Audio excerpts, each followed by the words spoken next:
Oh.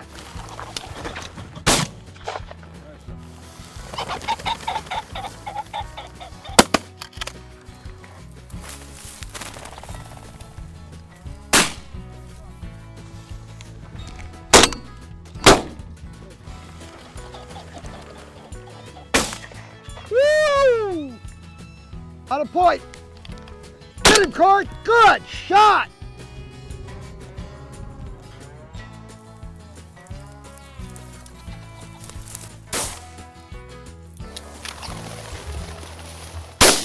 Beautiful shot. Well, you know, Randy, it was one heck of a shoot for the first time this year. It was. It's a fun shoot. Yeah, no wind. Right. So Ace did not have any, as you call it, the scent cone to work on. No, there was no wind at all. He was working what little breeze you could find and did real well with it. Yeah. I And didn't realize we were riding a horse here, but this seems well, you know what, you want perfect, you want to go to Hollywood? There you go. There you go. So anyway, yeah, I was real happy. We got 4 birds in less than 25 minutes. Mm-hmm. And we covered, what, 200 yards? Yeah, maybe 3. Yeah. Yeah, did well. So we had a good brisk walk, Mm-hmm. good exercise. Now, Randy, you know, I shoot my famous Brownie Synergy over and under that they called Never Miss for years. Mm-hmm. And I found the second one with the English stock, Oh, nice. the straight comb. Nice. So I bought it in a quick minute. Mm-hmm. Now, you shoot, now, of course, my gun's only maybe 12 years old, maybe 14. Right. And your gun is almost 100 or maybe 100 years Yeah, old. real close to 100. I haven't run the serial numbers on it, but it's an old Fox Sterlingworth and fixed chokes, full modified, and it's got the double trigger.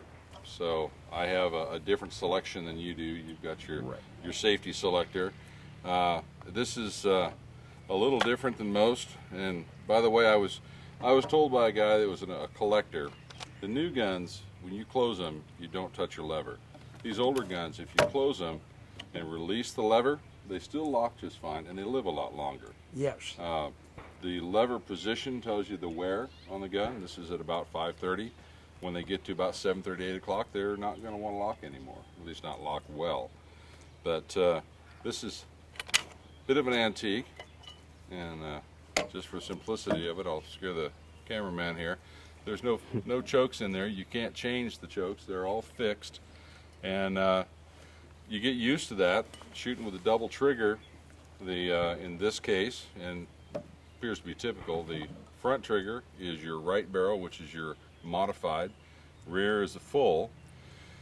And shot one bird this morning, and he took off a little long and headed away. So it's easier for me just to drop back and pick up the second trigger because I'm used to it. A lot of guys, the second trigger confuses them because they're so used to singles. But That's me.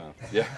But the antiques like this, and I call it an antique. It doesn't have a Damascus barrel on it, but it is an older gun, and it's just, I prefer the feel of it. I like the way it acts, and I'm just used to it. Once you're used to them,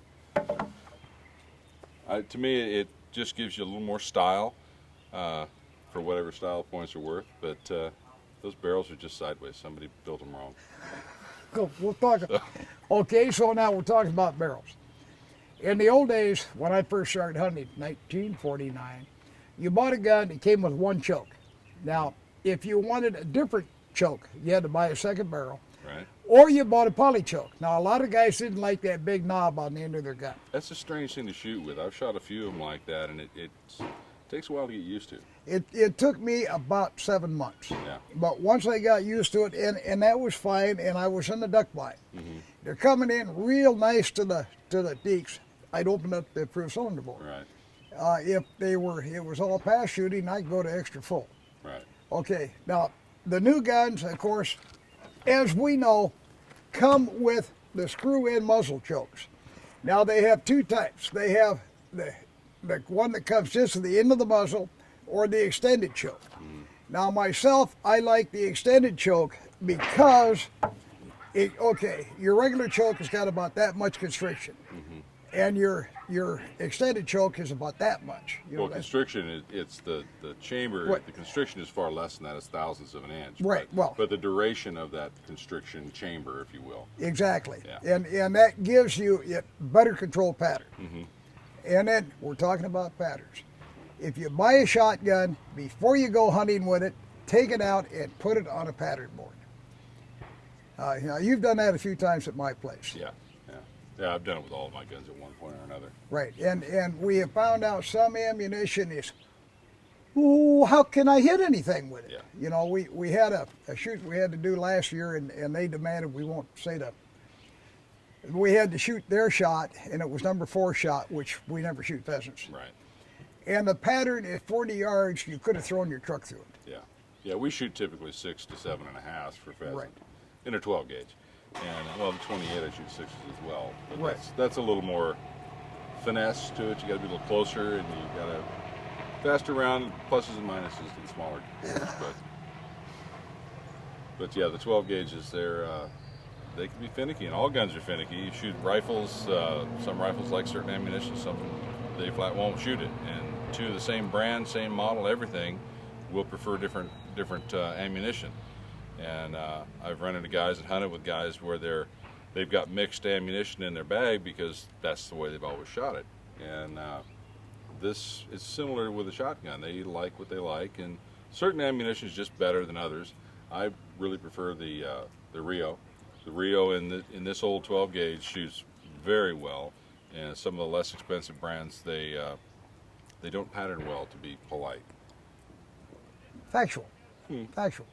And even some of the more expensive ammunition Yeah, for dollars shotguns. don't necessarily matter in the ammunition. No. It's just you got to take it out and shoot it. Right. And that the extra money you spend buying 4 or 5 different manufacturers' ammunition and patterning it, okay, you spent a fair amount of money, especially today.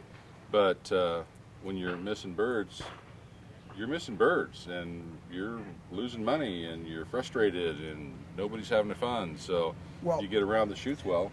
It's like when you and I first started hunting together, and you thought I was a lousy shot because I was having to shoot a lot of my pheasants 3 times Yeah. with an auto, and I was hitting them all 3 times. Right.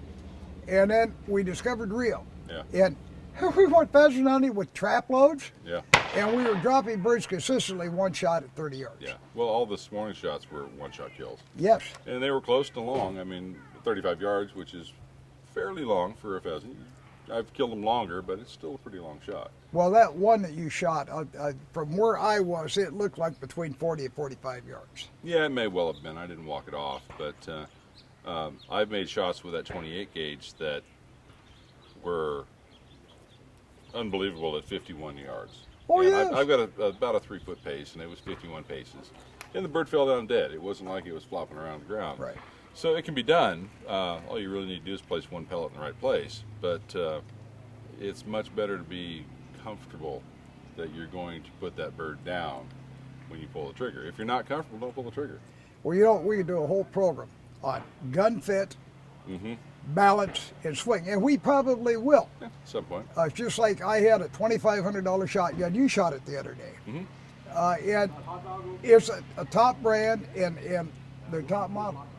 I could not shoot it comfortably. I mean, before we readjusted the cheek piece, Right. I was hitting, what, 1 out of 7? Well, that was the thing, too, is Right. the cheek piece wasn't normal for you. You Right. weren't used to them. The trap skeet shooters, a lot of those guns are, the butt's adjustable, the cheek is adjustable, but you Right. weren't used to it. And we pulled the spacers out of that cheek piece, and it changed the gun completely. Yeah, and then I was getting 6 out of 8. Right, Okay, then I picked up Never Miss, and I went 10 out of 10. right, And then I picked up the A5, and I went 10 out of 10. right. So I went back to the gun shop, and oh lordy, they had a twin to this one. Yep. And Yeah, it's there's a level of confidence that you have to pull the trigger. And if that level of confidence is just a little too much, well, it's going to teach you. You're not quite as good as you think you are. exactly. And you know, well, you know, in the years that I've been doing the program, I've shot probably every make of shotgun on the market.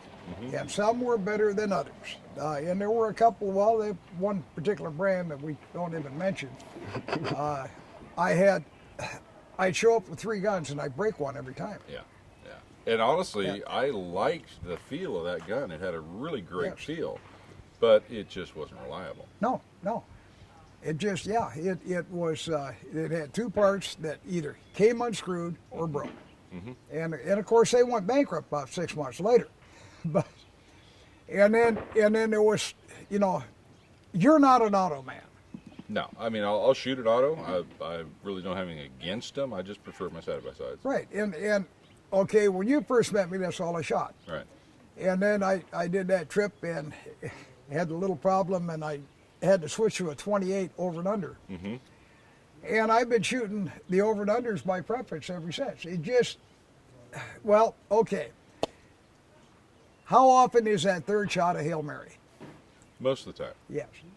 Generally, it's a salute to the bird as it's leaving. Right. And if you're missing the first shot, it probably tells me you're not down on your cheek, you're up here. And we all have that problem. Yeah. I was playing golf back east, and there's 3 rules to golf, and they apply to shotguns. It's keep your head down, keep your head down, keep your head down. And if the rule is actually a little different than that, but we can't put it on GTV. So that's the gist of it. And keep your head down, see your sight picture, and if your sight picture's right, you're going to kill birds. Right. If your sight picture's not right, then you're not going to kill birds. You're going to get frustrated, and it's not going to be fun. Right. And that's a lot to do with the fit of the shotgun. And an old gentleman in a store many years ago, I call him old gentleman. He was probably about my age when I talked to him, but he told me how to fit a shotgun, and it makes all the difference in the world. Yes. I was talking to a guy here a couple of years ago, and he was bringing his shotgun back, and he was telling me, something wrong with it, he just couldn't shoot it. And I walked him through the process that the old gentleman had told me, and he looked at me and said, "It's not a shotgun. He said, it doesn't fit me." He would look down the bore, and he would see all rail, and then a bead, and he was always shooting over the birds. You can adjust for that. If it's your only shotgun, then you're going to get used to it, and you can train yourself to shoot anything. You've handed me guns that I've never seen before. Oh. And we go out and shoot, and it's just a matter, I use the technique I was taught, and I can shoot that gun. Right. But it takes time. You have to think about it, and it's different. This gun, I'm getting comfortable with this gun. I've got a sister to it, which is a 16 gauge, which I've shot for years and really prefer. But 16 is a little hard to find, and so I kind of save that for special times. But this gun is coming in. I'm getting comfortable with it, and that's a lot of it. Is shooting the gun and being comfortable with it. Exactly. You call that never miss. It fits you. You're comfortable. Right. You've got confidence in it, and that's why you shoot it so well. Now watch, I'll go out and miss a bird. Well, that's a given. You've opened your mouth, so Murphy's not a nice guy. Well, and here's another thing. We talk about pull, length of the pull. Okay, this gun is actually okay for me. Okay. And sometimes it's like a gentleman I know had a very expensive gun, couldn't. And finally he went down to our local gunsmith. Well, actually he went to the stockman. And the guy said, "You don't have enough drop at the heel." Right. Drop the heel when your gun is closed. From here to here is drop at the heel. It's probably imperceptible, but I'm a right-handed shooter. This is a right-handed shotgun. This top is actually slightly left of the right, backwards Right. to you. But it fits here. And you pick up a left-handed shotgun, they're canted the other way to shoot from the other side. That's why lefties have so much headache shooting a right-handed shotgun and vice versa. But there's all that goes to it. The English gun makers, the high-dollar gun makers that maybe someday I'll be rich enough to have one of their guns, they fit you. You go to them, they take your measurements, they take your cast off, they take your drop the heel, they build your gun, they build your stock, you go back, they refit you, you shoot it, and it's either right or wrong. If it's wrong, they do it again and get it right, or make the minor adjustments. Most of us can't afford that, so we pick up a shotgun, and yes, it feels good, no, it doesn't feel good. Right. And you go out and shoot. Well, a few guns I could shoot right out of the box. Now, never miss was one of them. But I think somebody maybe have shortened up that stock a little Right, bit. it's possible. I can shoot that, but I have to work at it. I have to ride that up Right. on my shoulder. Yeah, well, look at the difference in pull. Yeah. So, you know, I think we said enough, and I heard a rumor that they got 4 more birds. We Well, got let's to go get some more 5. birds because I'm tired of sitting here talking and riding this wooden horse. Well, you know, mine's not bucking that bad. Yeah, well, I got about 80 pounds on you, so. Alrighty, let's give it a go. Okay, so we'll go see where we're going to put the birds out. Well, what do you think? You think that was too much, or? You left plenty to be edited. It'll be fine. Good.